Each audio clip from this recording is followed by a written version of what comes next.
Hey everybody, my name is Brandon from thestockstreams.com, and today I want to talk about the K-drama that is going on right now between Wall Street, Wallstreetbets, and Robinhood. I'm going to give you guys my opinions on Wallstreetbets and how I think the Reddit army is affecting Wall Street overall. And then I want to go into my opinions on Robinhood halting the trading of GameStop, AMC, and other stocks of the sort. And then lastly, I want to give you guys my opinions on the legality of Wallstreetbets and Robinhood halting the trades. So now this is going to be a little different from the normal stock reviews that we do on this channel. Normally, I like to give you guys the facts, and a little bit of my opinions. But today I'm going to give you guys my opinions, and then facts to back up my opinions. So first, I just want to give you guys my general opinions on how I think Wallstreetbets impacts actual Wall Street.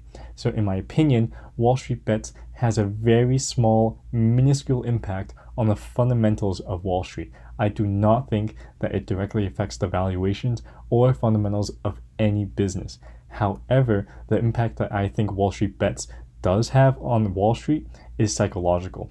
And this is really the impact that it has on the markets. The traditional markets like calmness and predictability. Having 6 million people in a subreddit talking about disrupting Wall Street at its very core, going after hedge funds, is pretty much the opposite of calming and stability. This is the main reason why I think the overall market has been selling off these past couple of days. The main reason is because I think the market is uncertain if there will be new regulations coming in to control Wallstreetbets, or regulations to the overall market, or even more scary for the people on traditional Wall Street, if there is no regulation coming to Wallstreetbets, and Wallstreetbets will be able to continue disrupting the markets as it has been doing. That, I think, is the most scary scenario for traditional Wall Street. So now that I've talked about how I think Wallstreetbets affects actual Wall Street, now I want to talk about Wallstreetbets as an actual movement. I think that Wallstreetbets is one of the most interesting things to have ever impacted the global markets. We are watching the little retail investor, the ones who don't have large amounts of money, the ones who really don't have opportunities to express their views on CNBC, really stick it to the man. And I think that this is one of the reasons why us retail investors are mad.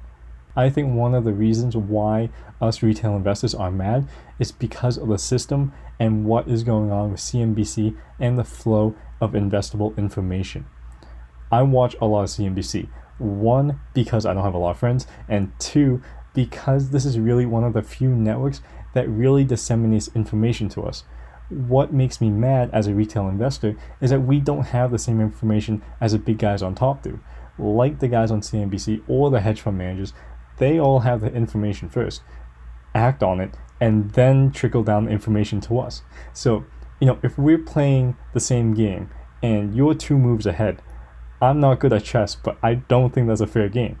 What Wallstreetbets and Reddit has done is that if you equalize the distribution and dissemination of information so that everybody has the same information at the same time so that there is no advantage, then the game becomes fair.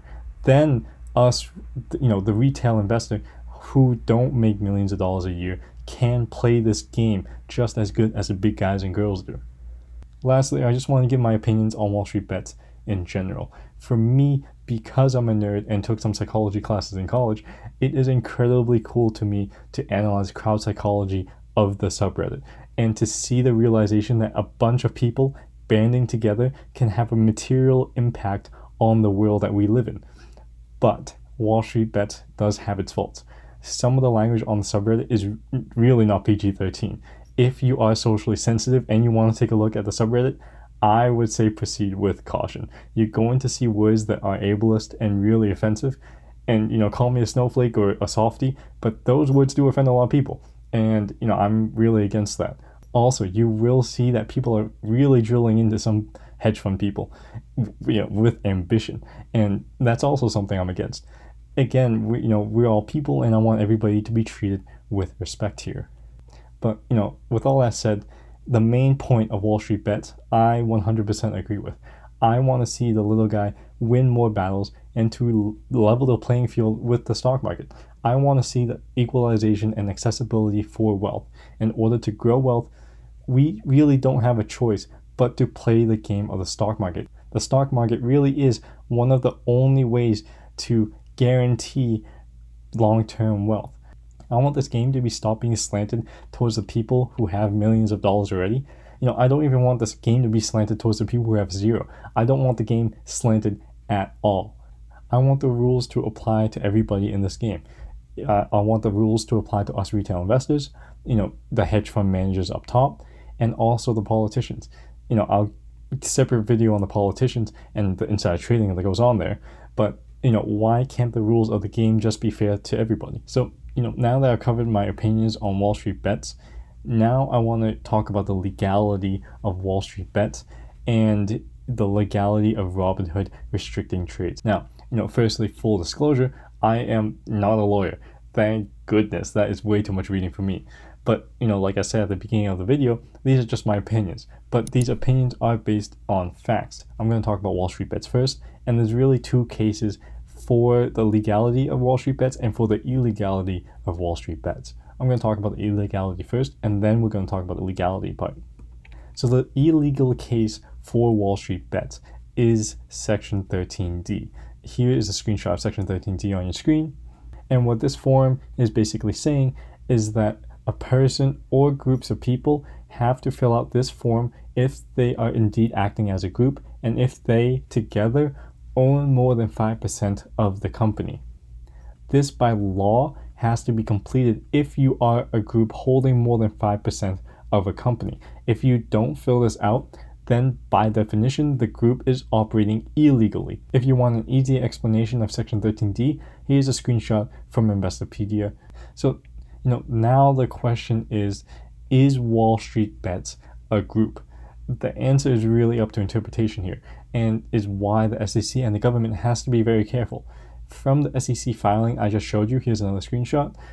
Traditionally, a group is a firm of a few rich individuals coming together to buy more than 5% of a company. In this case, a group named Monarch Activist Partners and Ancora Capital, which are the groups in the unhighlighted part of the first line here. That's easy for SEC to define as a group, which is, a defined set of a few really rich individuals. But that is not Wallstreetbets. Wallstreetbets, even though it's a collection of, at this point, 6 million people, it's not defined. There's no clear leadership, and, good luck trying to trace the individual usernames back to individual people, which is, a separate problem. But if the SEC classifies Wallstreetbets as a group, then there could be unimaginable unintended consequences here. For instance, say Charles Schwab or any big bank sends out a newsletter every week to a group of people saying that, they like these stocks and don't like these stocks. Charles Schwab or any big bank or investment firm like Schwab that sends out these newsletters should now be considered a group by the correlation of SEC's logic, because now all those people who are receiving the information from Charles Schwab could be acting as a group. Now I want to talk about the legal case for Wallstreetbets here, and that legal case is really hinged on freedom of speech. This is an argument that I've seen plenty of times on interviews that I've seen on CNBC and reading other articles. Jim Cramer from CNBC, I think, said it best when he said, how can the SEC or governing party in the United States shut down or censor or even go after a group of individuals who are basically just chanting, "We like the stock" in a subreddit? Doing anything that implies shutting down freedom of speech solely on the basis of people hyping up the stock is ridiculous. Now, like I said, if you do go on Wallstreetbets, you will see things that are definitely not PG. To be clear, Reddit and Discord do have the right to restrict whatever content they want on their platforms because they are the platform owner. However, if Reddit does take down the subreddit, then the implications could really have an impact on the psychology of the retail investor. It would send a message and kind of affirm the fact that the system is rigged against the little guy and that the little guy is being silenced because they are succeeding. So now I want to talk about the legality of Robinhood halting trades. And full disclosure, I am considered an affiliate partner with Webull, and full explanation, Webull also halted trading on GameStop, AMC, and other tickers of the sort at the same time that Robinhood did. They also unrestricted those trades like Robinhood did as well at a later point in time. So now the legality of Robinhood's holding trades. Legally, like Reddit and Discord, you are on Robinhood's platform. Therefore, I think that they have the legal right to stop you from doing anything that they want you to stop because you're on their platform. But this is being challenged by 2 class action lawsuits against Robinhood right now, and honestly, I am really hoping that they pass because I do not think that what they did was morally acceptable. Again, these are just my opinions. I'm not a lawyer.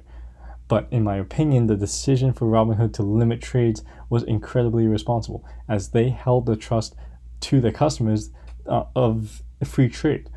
They say it's because of managing risk, but man, if I have money that I worked for and trusted Robinhood with to be able to buy what I want when I wanted it, and I was restricted to do that, I'd be mad. I don't believe it's right, and I hope that the class action lawsuit against Robinhood passes.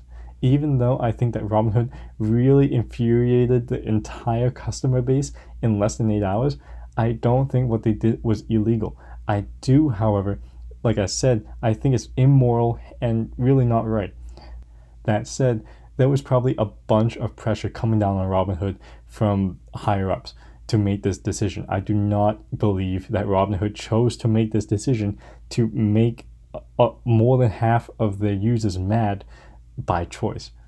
So I don't have any proof of this, and I don't think anybody does at the moment, but speculatively, take a look and Google Citadel hedge fund and Robinhood, and you make up your own mind here.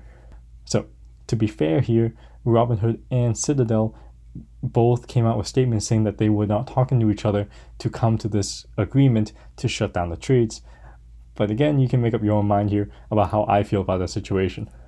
So now that I've talked about my general opinions on Wallstreetbets and my opinions on the legality of Wallstreetbets and Robinhood halting trades, now I just want to give you guys some final opinions that I had. And firstly, I just want to say that I know I missed a lot of stuff. I missed a ton of stuff, but there's only so much I can fit in a video here. So I'd be happy to discuss more about this with you because I do have a lot more thoughts on this topic. This is an incredibly dense topic, and it's really good to study because I think that you could learn a lot from studying this. And I think that there will be many college courses in the future that study this very topic. This was incredibly inspiring to watch unfold. As I said in a previous part of the video here, the system is slanted towards the people who have money and who have the power. In order to have the long-term financial stability, you really need to invest. And in order to invest, you have to play this slanted game. You need to put your money in this unfair game, even though you know it's unfair, where the people on the top are 2 moves ahead of you. But again, like I said, this is really one of the only true ways to gain long-term wealth.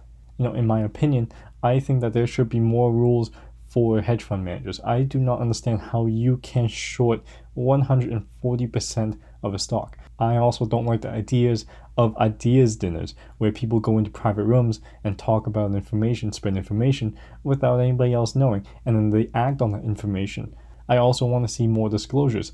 People are able to short stocks and then go on TV and make up reasons why people should sell the stock. That way they have the interest to gain from people selling, and that's not right to me. So that was my opinion on Wallstreetbets, Robinhood, and really the system of Wall Street in general. If you like this type of video, let me know in the comment section down below. I really want to see if this video format works for you guys. If you guys want to continue the conversation, let me know from the comment section down below. Let me know from Discord. If you like the video, please like the video. If you haven't subscribed yet, please subscribe. And as always, thanks for watching.